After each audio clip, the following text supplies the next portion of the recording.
မင်္ဂလာပါကျမတို့အခုဒီမှာရေးထားတဲ့စာကြောင်းလေးတွေကိုတရုတ်လိုမျိုးပြောကြည့်ရအောင်အဲ့တော့ရေးထားတာကမင်းအထင်လွဲနေပြီတဲ့ကျမတို့ကအထင်လွဲတယ်ဆိုရင်ဦးဝှေ့ဆိုပြီးသုံးလို့ရတယ်မင်းအထင်လွဲနေပြီဆိုတော့နီကနေစလိုက်မယ်နီဦးဝှေ့လာအဲ့တော့မင်းငါ့ကိုအထင်လွဲနေပြီဒါမျိုးပြောချင်တယ်ဆိုရင်ဦးဝှေ့ရဲ့အနောက်မှာဝေါ်လေးလာလိုက်ရုံပဲနီဦးဝှေ့ဝေါ်လာရမယ်နော်အဲဆိုရင်နောက်တစ်ခုလေးကြည့်မယ်နော်မင်းငါရှင်းပြတာနားထောင်အောင်တဲ့ဒါမျိုးလေးကျမတို့ပြောမယ်ဆိုရင်နီကနေစလိုက်မယ်ငါရှင်းပြတာနားထောင်အောင်လို့ပြောတော့ကျမတို့နားထောင်နေတဲ့အတုံးကအရင်လာမယ်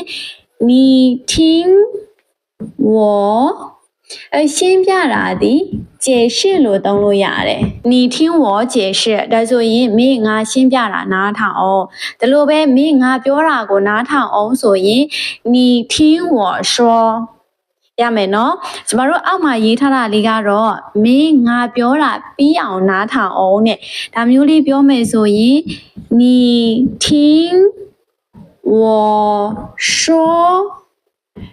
ပြောပြီးအောင်နားထောင်အောင်ဆိုတဲ့နောက်ကနေ1ဆိုတဲ့အသုံးလေးထည့်လိုက်မယ်你听我说完ဒါဆိုရင်မင်းငါပြောတာပြီးအောင်နားထောင်အောင်ဆိုတဲ့အသုံးလေးရမယ်နော်နောက်တစ်ခုလေးကမင်းပြောတာတဲ့နည်းနည်းလွန်သွားပြီ